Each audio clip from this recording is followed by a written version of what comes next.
करते हैं। देखिए पहला क्वेश्चन आपके स्क्रीन पे आ चुका है, एक बार जल्दी से ट्राई करिएगा फटाफट। जिनको इनको कुछ समझ में अगर आया है तो एक बार ट्राई कीजिए, नहीं समझ में आया कोई बात नहीं, उनको समझाने की फिर कोशिश करता हूं। एक बार जल्दी से ट्राई करिए फटाफट, एक बार जल्दी से ट्राई करिए फटाफट।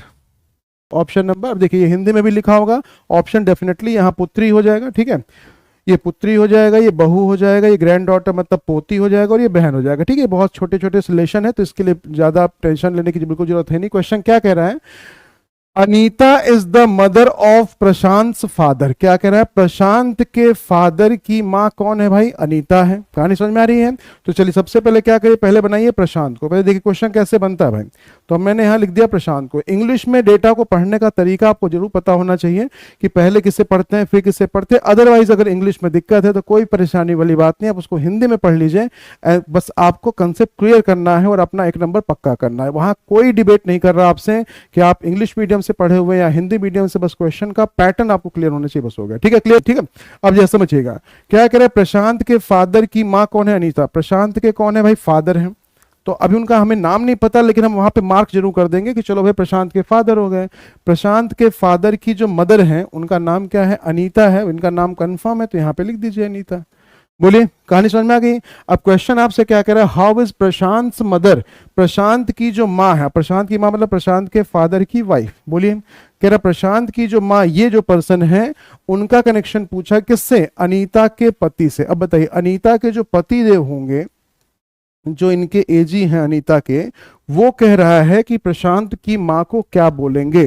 तो जाहिर सी बात है, देखिए बहुत सिंपल सा फंडा होता है कि किसका रिलेशन किससे पूछा गया है। ये फाइंड आउट करने के लिए हमेशा याद रखिएगा कि जो पीछे लिखा हुआ है इंग्लिश में, ये अपने आप को मान लीजिएगा।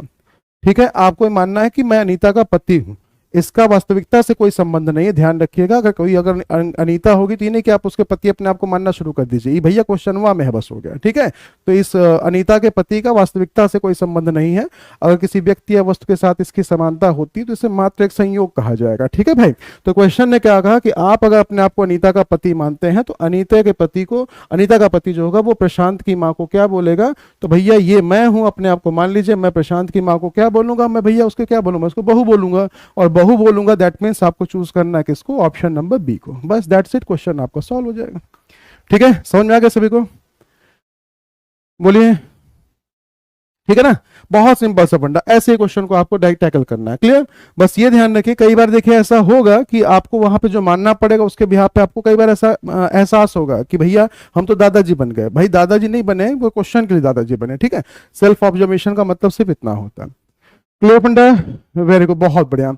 चलिए आइए भाई अगला क्वेश्चन देखते हैं, जल्दी से ट्राई करिए फटाफट। नेक्स्ट क्वेश्चन, यहाँ फैमिली में मेंबर मैंने आपके लिए बढ़ा दिए हैं, एक बार जल्दी से ट्राई करिए, बताइए फटाफट क्या कहानी बनेगी। और प्लीज कनेक्टिविटी पे ध्यान रखिएगा, अगर कोई स्टेटमेंट आपस में कनेक्ट नहीं हो पा रहा तो आप इसको छोड़ के आगे बढ़ जाएंगे जब तक क्वेश्चन में कहीं ना कहीं आपको भाई कनेक्टिविटी ना मिल जाए। ठीक है, एक बार जल्दी से ट्राई करिए फटाफट, एक बार जल्दी से ट्राई करिए फटाफट, सोचिए, आराम से करिए, कोई दिक्कत नहीं। ठीक है, टेंशन मत लीजिएगा जी, टेंशन नहीं लेना, बिल्कुल स्पीड से मत करिए, बिल्कुल अभी कंसेप्ट, ये कंसेप्ट वाली क्लास है भाई, तो प्लीज गलती से भी बहुत ज्यादा स्पीड में नहीं करना है, क्वेश्चन को ध्यान से करते चलिए, बताते चलिए। बहुत खूब, देखिए हमेशा एक चीज याद रखिएगा कि देखिए जो गड़बड़ी आप करते हैं, पहले मैं बताता हूँ आपको उसके बारे में और फिर क्वेश्चन को सॉल्व किया जाए। आजकल क्या करता है, जानबूझ के डेटा को फंसाने के लिए आपको क्या करता है कि वो दो स्टेटमेंट्स को एक साथ ऐड कर देता है। तो हमेशा याद रखिएगा सभी लोग जी, तो हमेशा याद रखिएगा सभी लोग कि जब भी कभी दो स्टेटमेंट्स को ऐड किया जाता है तो कुछ वर्ड से वो ऐड करते हैं, जो कुछ कंजंक्शन जिसको आप कहते हैं। तो याद रखिएगा वो कंजंक्शन या तो एंड हो सकता है, या तो बट हो सकता है, या तो हो सकता है वाइल। ठीक है, हिंदी में कहते हैं अगर वहां और लिखा हो दो स्टेटमेंट्स के बीच में, या फिर वहां किंतु लिखा हो, परंतु लिखा हो, या फिर लिखा हो जबकि। ठीक है, तो याद रखिएगा कि जब इस तरह के कोई वर्ड्स अगर आते हैं तो उसके बाद का जो डेटा होता है वो हमेशा किसके लिए होता है, फर्स्ट स्टेटमेंट में जो फर्स्ट पर्सन लिखा होता है वो हमेशा उसके लिए कनेक्टेड होता है। ठीक है, इसको हमेशा याद रखिएगा। अच्छा, कहीं पे भी अगर मान लीजिए किसी भी दो पर्टिकुलरली स्टेटमेंट्स के बीच में आपको हु लिखा हुआ मिल जाए, या फिर विच लिखा हुआ मिल जाए, या फिर हुम लिखा हुआ मिल जाए, या हुज लिखा हुआ मिल जाए, जिसको हिंदी में कहते हैं जो, जिसका, ठीक है, जिसे, ठीक है, जिसकी कुछ भी ऐसा वर्ड अगर लिखा हुआ हो तो याद रखिएगा कि उसके बाद का जो डेटा होता है फर्स्ट स्टेटमेंट में जो सेकंड पर्सन होता है, सेकंड प्लेस पे लिखा हुआ था, वो हमेशा उसके लिए बोला जाता है। ठीक है, इसको प्लीज नोट कर लीजिएगा। हाँ जी,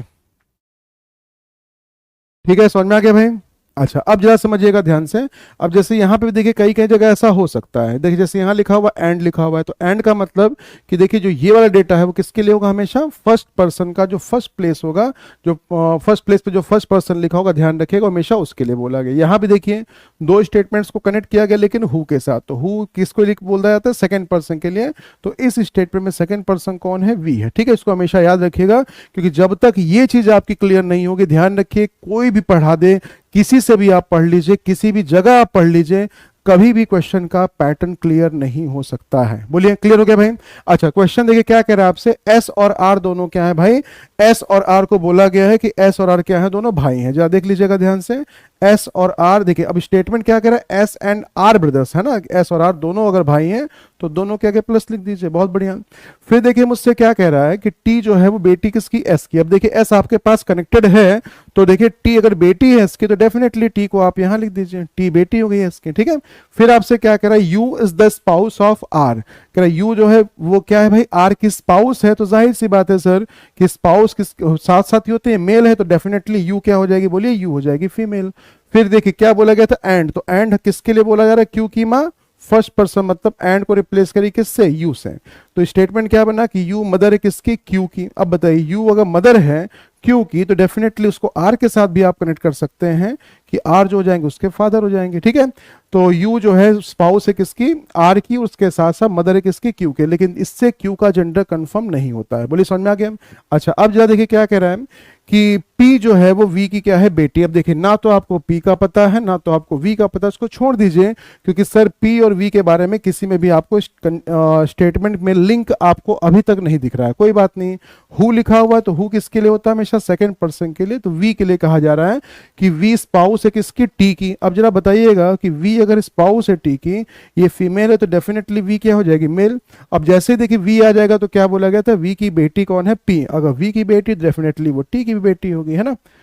वो कौन थी, P थी, लीजिए भाई P बेटी, हमने माइनस कर दिया। अभी तक देखिए Q के जेंडर के बारे में कोई भी स्पेसिफिकेशन नहीं है, तो ये बन गया भाई आपका फैमिली चार्ट। और इससे ज्यादा इजी, इससे ज्यादा आसानी से मैंने भाई आपको कभी नहीं पढ़ाया। ठीक है, तो ये सबसे आसान तरीका और सबसे ज्यादा इन डिटेलिंग जिसको कंसेप्ट आप कहते हैं, इस तरीके से आप फैमिली चार्ट बनाएंगे। क्लियर हो गया फंडा। तो ये हो गई भाई पहली जनरेशन, ये हो गई दूसरी जनरेशन, ये हो गई आपकी तीसरी जनरेशन। क्वेश्चन आपसे क्या कह रहा है, जब वो देखिए क्या कह रहा है, who is the grandfather of P, P का दादा है नाना, क्योंकि देखिए ग्रैंडफादर देखिए बाबू दोनों को बोल देते हैं। ठीक है, तो उस कंडीशन में अगर आप देखेंगे कि पी के दादा है नाना की बात करा, तो ये बताइए पी की ये कौन है भाई, पी की ये माँ है, बोलिए। और अगर पी की माँ है तो उनके कौन फादर, तो जाहिर सी बात यही आपके ग्रैंडफादर हो सकते हैं। ठीक है, तो इसका मतलब क्या हो जाएगा भाई, आपको चुनना था ऑप्शन नंबर ए को, जहां लिखा गया था एस। बताइए भाई क्लियर हुआ, समझ में आ गया सभी को, वेरी गुड, बहुत बढ़िया, समझ में आ गया सभी को। तो इस तरीके से देखिए क्वेश्चंस को आप टैकल करेंगे तभी जाके कहानी आपकी सही तरीके से बन पाएगी। बोलिए, क्या यही डायग्राम था सभी का, यही डायग्राम था सबका। चलिए आइए भाई आगे बढ़ जाएंगे फटाफट क्वेश्चन नंबर नेक्स्ट की तरफ। चलिए डू इट फास्ट, एक बार जल्दी से ट्राई करिए, देखिए क्वेश्चन आपसे क्या कह रहा है। क्वेश्चन देखिए क्या कह रहा है, बहुत ध्यान से करिए भाई, बहुत ध्यान से करिएगा। देखिए यहां भी क्या कह रहा है भाई, नहीं आर आप उनके नाना का भाई है, तो नाना का भाई को सुनीता जी ध्यान रखिएगा, तो उसको क्या बोलेंगे, ग्रैंडफादर का brother, brother of maternal grandfather. ठीक है, क्लियर हो गया सुनीता जी, तो उसको हम क्या बोलेंगे, ब्रदर ऑफ मैटरनल ग्रैंड। जब हम नाना की बात करते हैं तो नाना के भाई को हम नाना नहीं बोल सकते। वैसे बोलने के लिए अगर आप अपने रिलेशन में देखेंगे तो वहां आप बोल सकते हैं।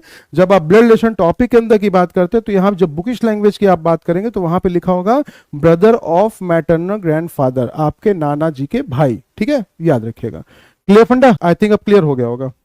चलिए भाई जल्दी से ट्राई करिए इसको, जल्दी से ट्राई करिए फटाफट। यदि P Q का भाई है, चलिए भाई, तो P को क्या बोला गया है कि P भाई है किसका, Q का। लीजिए भाई, अब देखिए जब ये बोला ना कि P Q का भाई, तो P का जेंडर तो कंफर्म हुआ, लेकिन Q का जेंडर आपको कंफर्म नहीं है, छोड़ दीजिए। फिर कह रहा है एम क्यू की बहन है, तो क्यू की बहन कौन हो जाएगी, एम हो जाएगी, तो एम को यहां लिख दीजिए। बहन एम है तो एम के ऊपर जेंडर हम लिख देंगे, लेकिन अभी हमें क्यू के बारे में नहीं पता कि क्यू उसका भाई या बहन क्या है। क्लियर फंडा। अच्छा अब जरा देखिए फिर मुझसे क्या कह रहा है कि टी जो है वो पी का भाई है। बताइए पी का भाई है टी, तो यहां पे लिख दीजिए टी भाई है, तो टी पे प्लस लिख दीजिए, और पी का तो जेंडर वैसे कंफर्म है आपको।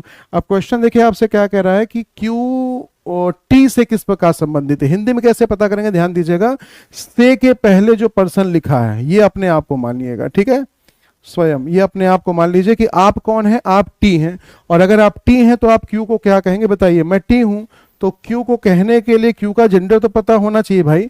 देखिए सारे एक ही जनरेशन में, एक चीज तो कंफर्म हो गया कि सारे सिबलिंग्स हैं। सिबलिंग है, सिबलिंग मतलब होता है हमारे भाई या बहन। सिबलिंग का मतलब बाबू ये कंफर्म नहीं होता कि वो मेरा ब्रदर ही है अनटिल जब तक उसके ऊपर प्लस या माइनस नहीं लिखा होगा। इसलिए प्लीज याद रखिएगा कि जिसका जेंडर कंफर्म होता जाए वहां पे प्लस या माइनस जैसा मार्क जरूर लगाएंगे, जिससे आपको पता चले कि हाँ यार ये मेल है या फिर फीमेल है। ठीक है, क्लियर हो गया। अब जब आप क्यू के बारे में इसका जेंडर स्पेसिफिकेशन नहीं है तो आप सीधा कहेंगे सर कि वो उसका ब्रदर होगा या फिर क्या होगा, सिस्टर हो जाएगी, भाई या बहन। अगर किसी ऑप्शन में लिखा हुआ मिल रहा है वेल एंड गुड, नहीं होगा तो हम इस ऑप्शन पे चले जाते हैं डेटा इनसफिशिएंट। लेकिन इस ऑप्शन को तब टिक करिएगा जब ब्रदर या सिस्टर जैसा आपको किसी पर्टिकुलरली क्वेश्चन में ऑप्शन ना मिले तो। ठीक है, क्लियर हो गया भाई, क्लियर हो गया। चलिए अगले क्वेश्चन तक मूव करेंगे फटाफट, क्वेश्चन नंबर 4 पे आ जाएंगे। चलिए क्वेश्चन पढ़िए ध्यान से। जानवी के लिए बोला गया कि वो रीमा की माँ है। रीमा के लिए बोला गया कि जानवी जो है वो रीमा की माँ है, ठीक है। फिर बोला गया रीमा जो है वो विराट की बहन है। काव्या के लिए बोला गया कि रमन की वो क्या है, सास है। फिर देखिए लिखा हुआ हु। अब ये हु किसके लिए बोला जा रहा है, काव्या के लिए है या रमन के लिए, वो भी ध्यान रखिएगा कि वो विराट के पापा हैं। फिर आपसे क्वेश्चन बोला गया जानवी का रिलेशन काव्या से पूछा गया, ठीक है। ऐसे हिंदी में देखिए, जानवी रीमा की माँ है, रीमा विराट की बहन है, काव्या रमन की सास है। जो अब ये जो किसके लिए बोला गया है, काव्या के लिए, रमन के लिए, वो अभी डेटा से देखें। जल्दी से ट्राई करें फटाफट, जल्दी से ट्राई करें फटाफट, सोचिए भाई। वेरी गुड, बहुत बढ़िया, ट्राई करते रहिए, ट्राई करते रहिए।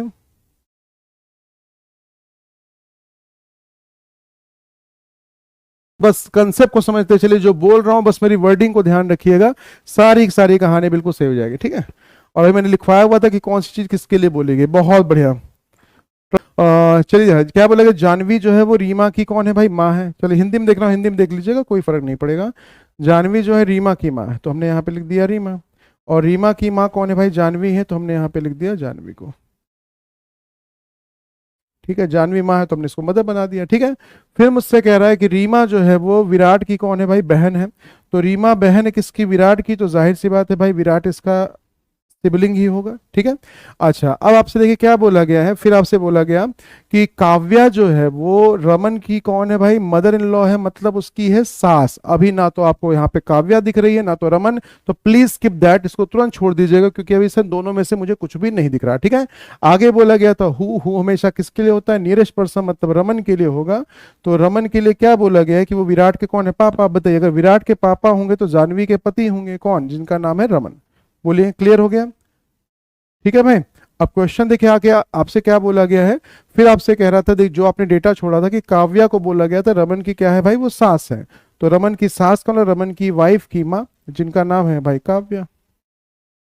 बोलिए अब क्वेश्चन क्या कह रहा है, how Janvi is related to Kavya. तो अपने आप को मान लीजिए कि भैया मैं काव्या हूं, और अगर मैं काव्या हूं तो मैं जानवी को क्या कहूंगा, ये एक जनरेशन नीचे जा रहे हैं, मतलब मेरी बेटी की जनरेशन है, तो मेरी बेटी होगी मेरी से नीचे जनरेशन में, तो ऑप्शन नंबर हो जाएगा सी। क्लियर हो गया फंडा, देख लीजिएगा, समझ में आ गया, बहुत बढ़िया, वेरी गुड, बिल्कुल सही। चलिए अगले क्वेश्चन तक मूव करेंगे फटाफट। थोड़ा सा अब क्वेश्चन में आपको थोड़ा सा फंसाने की कोशिश कर रहा हूं। चलिए अगला क्वेश्चन आपकी स्क्रीन पे है, एक बार जल्दी से ट्राई करिए फटाफट, एक बार जल्दी से ट्राई करिए। हमसे कह रहा है ए की जो बहन है वो कौन है भाई, बी की वाइफ है, ठीक है। फिर आपसे कह रहा है बी जो है वो कौन होगा भाई, बी जो होगा वो सी का कौन है भाई, बी के लिए बोला गया कि वो सी का भाई है, ठीक है। फिर आपसे कह रहा है डी जो है वो बी के पापा हैं। फिर आपसे कह रहा है ई जो होगा वो बी की कौन है भाई, बी की दादी है, ठीक है। फिर आपसे कह रहा है एफ जो होगा वो ई की क्या है, बहू है, ठीक है। एफ के लिए बोला गया ई की बहू है, और जी के लिए बोला गया कि वो सी के भाई का बेटा है, ठीक है। जी के लिए बोला गया सी के भाई का बेटा। अब क्वेश्चन आपसे पूछा गया how G is related to, very good, बहुत बढ़िया, ठीक है। बोला ए की जो बहन है वो कौन है भाई, देखिए ध्यान समझिएगा भाई, हमसे क्या बोला गया था, ए की जो बहन है वो बी की वाइफ है। तो चलिए पहले ए की बहन बना दीजिए, ठीक है। ए की देखिए जो बहन है वो किसकी वाइफ है भाई, वो बी की वाइफ है। तो डेफिनेटली क्या हो जाएगा भाई, बी इसका पति हो जाएगा। अभी इसकी वाइफ है कौन, इसके बारे में कोई डेटा नहीं दिया गया, उसको छोड़ दीजिए। फिर देखिए मुझसे क्या बोला गया है कि बी भाई है किसका, सी का। तो बी भाई है सी का, तो इसके साइड में आप सिबलिंग शो कर दिए, लेकिन सी का जेंडर कंफर्म मत करिएगा, क्योंकि सी के बारे में अभी कोई भी स्टेटमेंट आपको नहीं बोला। कोई बात नहीं, समझा रहा हूं, परेशान मत होइएगा। फिर देखिए मुझसे क्या कह रहा है कि डी जो है वो फादर है किसके, बी का फादर ऊपर जनरेशन में होगा, तो यहां आप किसको लिख दीजिए, डी को लिख दीजिए, फादर हो जाएगा। क्लियर फंडा। अच्छा फिर आपसे क्या बोला गया है, ई दादी हो गए। अब याद करिए, दादी किसकी, बी की दादी। तो अपने आप को पहले बी मानिए। अब बताइए मेरी दादी कहां होगी, मेरी दादी अगले जनरेशन में होगी, एक जनरेशन ऊपर या दो जनरेशन ऊपर। तो तुरंत आप कहेंगे नहीं सर, दादी की मतलब होता है भैया कि हमसे दो जनरेशन ऊपर। तो बिल्कुल सही बात है, बताइए बी की दादी। अब बी की दादी के लिए बी के फादर होंगे तभी तो दादी बन सकती है ना। तो बिल्कुल सही बात है भाई, इसके ऊपर इसके फादर हैं और उसके ऊपर आप किसको, दादी को शो कर दीजिए। और वो कौन थी, ई दादी थी किसकी, बी की। तो ई को यहाँ पे प्लस सॉरी माइनस कर दीजिए, ई दादी हो गई। बोलिए समझ में आ गई बात। अच्छा अब जरा समझिएगा ध्यान से। फिर आपसे क्या बोला गया है, एफ को बोला गया है कि एफ ई की कौन है भाई, बहू है। अब ई की बहू, जैसे मान लीजिए मैं ई हूं, और अगर भैया मैं अगर ई होंगी तो जाहिर सी बात है भैया मेरी बहू कहाँ होगी, मेरा बेटा होगा, मेरे बेटे की जो वाइफ होगी उसी को तो मैं बहू कहूंगी ना भैया। बोलिए सही है ना, बिल्कुल सही बात है। ई की बहू, अब ई का बेटा कौन है, डी। तो इसकी भैया जो वाइफ होगी जिससे ब्याह हुआ है इसका, वो कौन हो जाएगी, एफ हो जाएगी। तो एफ को आप बहू मतलब कि माइनस कर दीजिए, ठीक है। क्लियर हो गया, बहुत बढ़िया। अब देखिए समझिए बाबू क्या कह रहा है, फिर मुझसे कह रहा है जी सन है किसका, सी के भाई का। अब बताइए सी का भाई कौन है, बी है। तो इसका मतलब सी के भाई का जो बेटा होगा उसको हम क्या बोल देंगे भाई, उसको हम यहाँ पे बोल देंगे जी। तो लो भाई बेटा हो गया, प्लस कर दीजिए, क्वेश्चन आपका सॉल्व हो गया। चलिए अब जरा समझिएगा, how G is related to A. तो अब अपने आप को हम क्या मानना है, बताइए हम ए हैं, और अगर हम ए हैं तो हम जी को क्या कहेंगे, बताइए। अगर हम ए हैं तो देखिए मुझे जी को क्या कहना है ये देखना है, हालांकि मेरा जेंडर कंफर्म नहीं है, बीइंग ए, ठीक है। तो मैं क्या कहूंगा कि मेरी बहन का कौन है भाई, मेरी बहन का वो कौन है, बेटा है। और मेरी बहन का बेटा होगा तो जाहिर सी बात है ऑप्शन नंबर डी है। उस पूरे परिवार को हम जिला बोल दे कोई फर्क नहीं पड़ता है, लेकिन कितना भी बड़े से बड़ा परिवार होगा ध्यान रखिएगा उसको आसानी से आप सॉल्व कर सकते हैं बिना किसी परेशानी के, ठीक है भाई। बस एक चीज ध्यान रखिएगा हमेशा क्वेश्चन में कि जब भी कभी कोई क्वेश्चन पूछा जाए उसका कंसेप्ट क्लियर होना जरूरी है। कंसेप्ट क्लियर होगा तो याद करिएगा कि आसानी से सारा का सारा फंडा आपका बन जाएगा, ठीक है। क्लियर हो गया, समझ में आ गया भाई। बोलिए तो क्या टाइप नंबर 1 क्लियर हुआ भाई, बताइए। टाइप नंबर 1 जो आपका फैमिली चार्ट है, मैं कहता हूं कितना बड़ा से बड़ा फिगर आ जाए, याद रखिएगा इससे बड़ी चीज कुछ भी नहीं होती है, सारी की सारी पिक्चर आपकी यहीं से क्लियर हो जाएगी, ठीक है। तो इतना कर डालिएगा, वेरी गुड, बहुत बढ़िया, ठीक है। क्लियर हुआ भाई, चलिए तो इतना कर लीजिएगा सभी लोग। और एक आपको देता हूं होमवर्क का क्वेश्चन, तो प्लीज भाई जिसको समझ में आया हो उसका बहुत बहुत धन्यवाद, उसका बहुत बहुत शुक्रिया। जिसको नहीं समझ में आया हो तो कोई बात नहीं, मुझसे एक ही चीज गुजारिश है कि एक बार क्वेश्चन को दोबारा देख लीजिएगा। अगर मैं कहता हूं एक लाइन भी अगर आपकी छूट गई, अगर एक छोटा सा पॉइंट भी अगर आप मिस कर जाएंगे तो समझ लीजिए भाई कि आपका फिर एक क्वेश्चन तुरंत गया ही गया बैठा हुआ है। और प्लीज याद रखिएगा आगे का जो भी पैटर्न होगा, आगे का जो भी टाइप होगा वो इसी पे लिंक है, तो इसलिए प्लीज इसको बहुत ध्यान समझिएगा, क्योंकि ये नहीं समझ में आएगा तो आगे के फंडे तो आपके गड़बड़ होंगे, ठीक है बाबू। तो चलिए इतना कर लीजिए, बाकी एक देता हूं होमवर्क का क्वेश्चन को सॉल्व कर लीजिएगा। बाकी मुलाकात होगी आपसे नेक्स्ट क्लास से, फिर आपके शुरू करेंगे इसका सेकंड टाइम।